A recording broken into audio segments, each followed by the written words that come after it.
there is a lot of science on this, and that's what I want to convey. Today, right now, we have a massive body of science corroborating these benefits. And by the way, I always grit my teeth when I hear people say, well, scientific studies have validated this. Baloney! This stuff was valid in the first place. Scientific studies have corroborated this. Using a different language and different methods, scientific studies have shown, yes, indeed, this is of benefit to sexual health. Yes, indeed, this helps to stimulate overall energy and vitality and relieve fatigue. Yes, indeed, this can help people with some respiratory disorders. It's corroboration, it's not validation. The traditional use is what to look at, and the scientific explanation gives people confidence today. The biological activities of this root, it's an adaptogen. It helps you to adapt to all forms of physical and mental stress. And it does this primarily by bringing cortisol, a stress hormone, down into a healthy mid-range. We all need cortisol to live. No cortisol, no walking around upright on planet Earth. So we need it. But once it goes over a certain line, it becomes an irritant, it becomes inflammatory, and it becomes stress-inducing. And we know from studies that you can bring that cortisol down, and then what happens? It's kind of like getting off an angry horse. You ever been on an angry horse? I had a hellish horse ride with a horse that was just pissed off and hated me. And it was really, really annoying and, frankly, scary and dangerous. And when I got off, I was relieved. It was like, oh, man, okay, that was terrible. When the stress goes, you realize how wired you've been.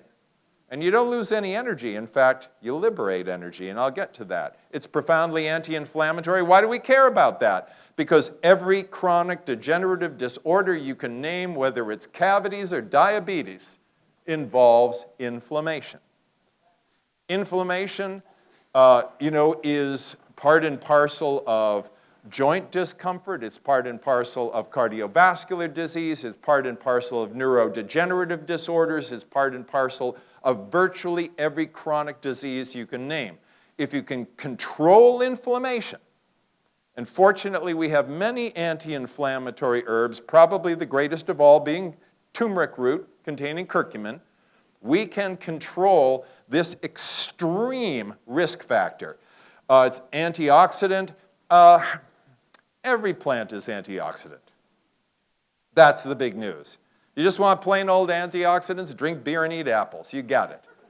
But, I say we're classifying antioxidants all wrong. Yeah, sure, okay, they inhibit oxidation. That's good. But look at the specific capacity of different antioxidants. Green tea polyphenols reduce the risk of many forms of cancer.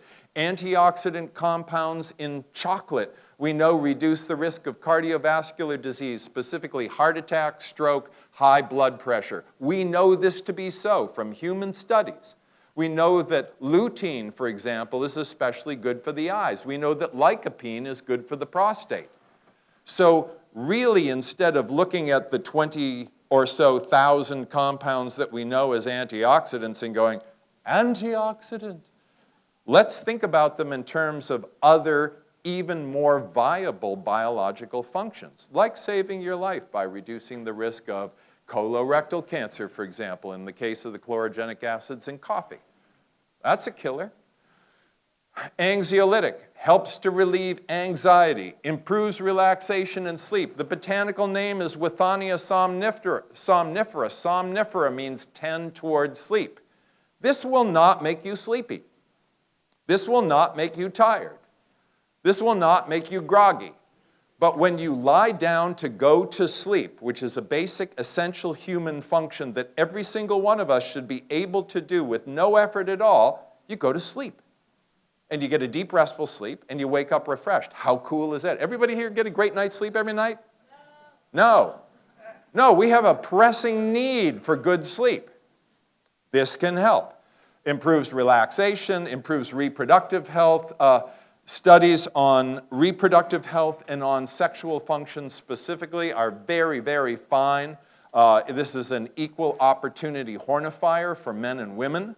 It is something that enhances sexual function overall. It is given to women in India as a matter of course by virtually every obstetrician or gynecologist. Enhances overall cardiovascular function and is an immune modulator. What is an immune modulator? An immune modulator is something that takes low immune function up and high immune function down. People always talk about boosting immune function. You don't want to do that if you've got rheumatoid arthritis. You really don't. What you want to do is bring your immune function down because your immune system is killing you in that regard. And there are a few and only a few ingenious botanicals out there, and this is one of them, that are immune modulators. Take overly high immune function that is dangerous down to a normal healthy level. Take low immune function that is dangerous up to a healthy mid-level. Everything in our bodies that is healthy happens in a mid-level. Heartbeat, you don't want it too high or too low. Temperature, you don't want it too high or too low. Blood pressure, you don't want it too high or too low. Any of 1,000 functions, you don't want them too high or too low. You want them in a healthy middle zone. And immune function is one of them. Organic cultivation, I talked about this. Full disclosure, I am an advisor to a company that makes an ashwagandha extract called KSM 66. And that's the end of that commercial. I just want you to understand why I know so much about the cultivation I'm about to show you. As I said, the tides have turned. Now there's a lot of cultivation of ashwagandha. Here is organic ashwagandha root cultivation in Rajasthan, India. This is part of thousands of acres where this medicinal plant is being cultivated.